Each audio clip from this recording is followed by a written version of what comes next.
तो the none film की ending पर जीसस क्राइस्ट का ब्लड डालने के बाद भी वालक क्यों नहीं खत्म हुआ? फ्रेंची के मुंह में सांप डालने के बाद वालक बच तो गया था, पर जो हेल गेट बंद होने के वक्त चिल्ला रहा था, फिर वो कौन था? वालक आखिर नन के भेष में ही क्यों रहता है? फिल्म के स्टार्ट पर हमने जो नन देखी थी उसने सुसाइड क्यों की थी? और बाकी सब नन्स जो सिस्टर आयरीन को दिखी थी, आखिर वो कौन थी? द नन फिल्म की एंडिंग के रिलेटेड ऐसी बहुत सी कंफ्यूजन्स को क्लियर करूंगा मैं आज की इस वीडियो में, तो वीडियो को लास्ट तक जरूर देखें।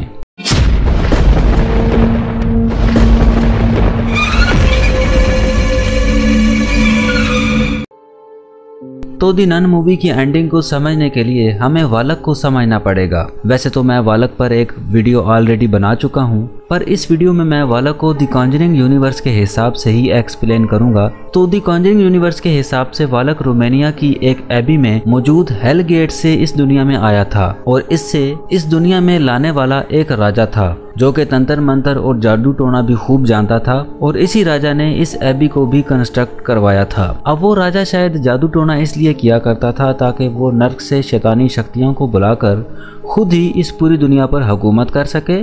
उसने एक हेल गेट खोला, पर ऐन मौके पर चर्च वालों ने आकर अपने ही राजा को मार दिया और जीसस क्राइस्ट के ब्लड के कुछ ड्रॉप्स के साथ उस हेल गेट को बंद कर दिया। और चर्च वालों ने वहां पर कुछ नन्स की ड्यूटी लगा दी ताकि वो वहां पर प्रेयर करती रहें, ताकि वो हेल गेट दोबारा से खुल ना जाए और शैतानी शक्तियां वहां से बाहर ना निकल सकें। पर वर्ल्ड वार की बमबारी में वो हेल गेट दोबारा से खुल गया, जिससे वो डिमोनिक स्पिरिट आज़ाद हो गई।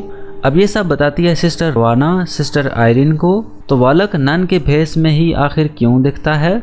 अब वालक के पास क्योंकि भेष बदलने की as a demonic spirit ability है, तो वो नन के भेष में इसलिए नजर आता है ताकि वो एबी में मौजूद बाकी की ह्यूमन नन्स में घुल मिलकर उनकी कमजोरियों को जान सके और उनके और ज्यादा करीब आकर उन पर हावी हो सके, क्योंकि वालक उनकी कमजोरियों के जरिए से ही उन पर टारगेट करता है। और क्योंकि उसे इस दुनिया में फिजिकल फॉर्म में आने के लिए एक शरीर चाहिए, और वो इसीलिए इन नन्स को एक एक करके मार रहा है। और जैसे ही जितने शरीरों को वालक हासिल करता है, वो उतना ही ज्यादा और पावरफुल होता जाता है। और सिस्टर ओआना, जिसने एबी की हिस्ट्री के बारे में सिस्टर आयरीन को बताया, वो भी कुछ डेज पहले ही मारी जा चुकी थी। अब ये दरअसल सिस्टर ओआना की सोल है। यहाँ आप दूसरी नन की आंखों में आंसू भी देख सकते हैं। दरअसल ये बाकी सब की सब जितनी भी नन्स हैं ये मर चुकी हैं। अब बात करते हैं कि वालक अब तक इस एबी से बाहर क्यों नहीं निकल पाया। इसकी वजह ये थी कि उन सब नन्स की सोल्स ने मरने के बाद भी वालक को रोके रखा और वालक अभी भी एबी तक ही सीमित था। पर लास्ट बची नन्स सिस्टर विक्टोरिया और मदर सुप्रीम को पता था कि वालक को अगर हमारे भी शरीर मिल गए तो वो और ज्यादा पावरफुल हो जाएगा और एबी से आजाद होकर बाहर निकल जाएगा। तो सिस्टर विक्टोरिया मदर सुप्रीम से वो की अपने हाथ में थामकर गले में रस्सी डालकर सुसाइड कर लेती है।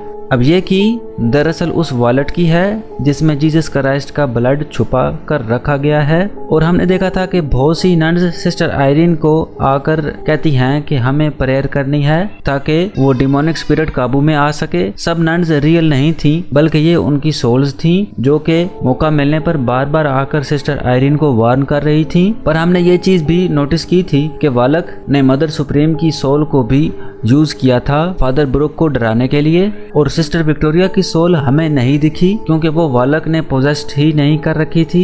अब दरअसल सिस्टर विक्टोरिया ने सुसाइड नहीं की थी, वो सिस्टर विक्टोरिया की कुर्बानी थी ताकि वालक उस पर हावी होकर एबी से बाहर ना निकल सके। तो बात करते हैं कि वालक हमें द कॉन्जरिंग 2 में भी किस तरह से दिख गया जब वो द नन में ही मर गया था। इसका आंसर भी सिंपल है, क्योंकि वालक ने अपना कुछ हिस्सा एज ए स्नेक फ्रेंची में डाल दिया था। अब वालक क्योंकि शरीरों को हासिल कर करके अपनी शक्ति को बढ़ाता है, इसीलिए वो एबी का हेल गेट बंद होने के बाद भी फ्रेंची में सरवाइव करता गया। और यूं इस तरह एक केस एड और लोरेन वारन तक पहुंचा, जहां पर उन्होंने फ्रेंची नाम के इसी आदमी का एग्जोर्सिज्म किया, जिसकी प्रेजेंटेशन वो बाकी के लोगों को दे रहे थे द कॉन्जरिंग 1 में। और आगे की बाकी की स्टोरी जानने के लिए आप द कॉन्जरिंग यूनिवर्स टाइमलाइन वाली वीडियो जो मैंने पहले ही अपलोड कर रखी है आप देख सकते हैं। तो आई होप आपको ये वीडियो पसंद आई होगी। अगर आपका अभी भी कोई कंफ्यूजन है द कॉन्जरिंग यूनिवर्स को या द नन मूवी को लेकर या किसी भी मूवी को लेकर, तो आप लोग बेधड़क कमेंट कर सकते हैं इस वीडियो के नीचे। वीडियो को लाइक करके शेयर करना बिल्कुल भी ना भूलें, क्योंकि बहुत मेहनत लगती है ऐसी वीडियोस को बनाने के लिए। तो मिलेंगे नेक्स्ट वीडियो में, टिल देन